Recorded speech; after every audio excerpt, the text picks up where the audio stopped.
آزادی برابر فیزیکی جنگ آزادی سر بخن دبن وی دروشمه ده تواهی اول میوی حاضر ام کنی خوی چالاکیش بود تجریده کلی سر برابر چی بویی دست پکی ده ام بخیر حتنا تواهی سازی دزگیری و برای خسر مالبات شهیدا پارتین سیاسی هیزن لشگری اولهی ون تواهی بخیر حاتن و سراسو چابا حاتن نهاجی بریا کو ام دست به برنامه خو بکن ده شخص شهید سارا روکنده ام تواهی شهید تبگر آزادی ببیرتینن ده حضور قدسالی و ده ام دقیق رزگرته راوست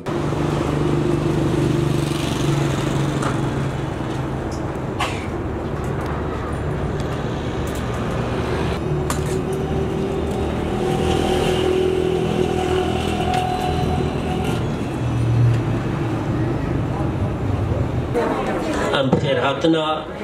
ملت ما بن کونه پشگریا آزادی فیزیکی آره بر آپو ام جیوک انسیاتیف سوری آزادی آره بر آپو ام دبیجن ملت خواه انجغ اون برسف بن جقوم پلورا وشکان دناویرا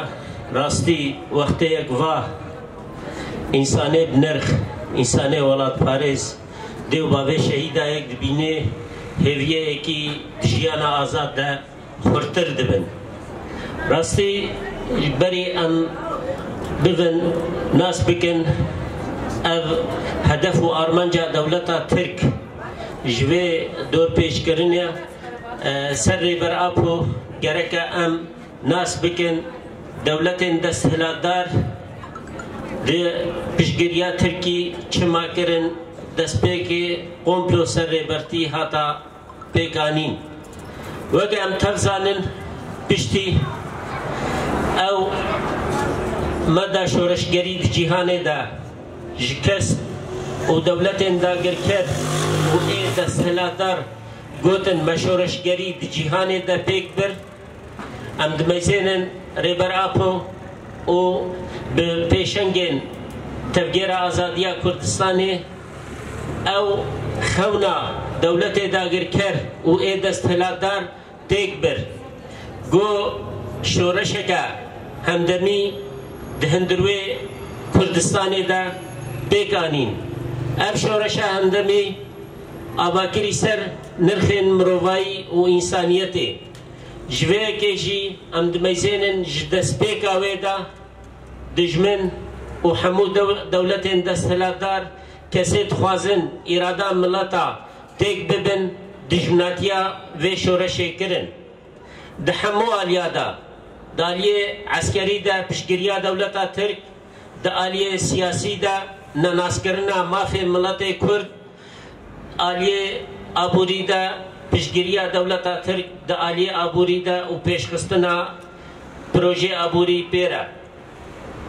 عکسی وینا که ام دمیزینن همبری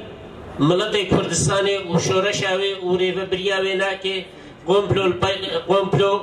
دست پی کرن اب قومپلوی هاجی دخستن اراده ملت کرد تک ببن اما ام دمیزینن جدست پیکا و شورشی و اب شورشا آزادی آد کردستان دا دست پی کری ام دمیزینن اب شورشا ها سلاح و اساسی اراده گلابو فلسفه و اساسی پیکانینا اخلاق جواک و پیشخستنا و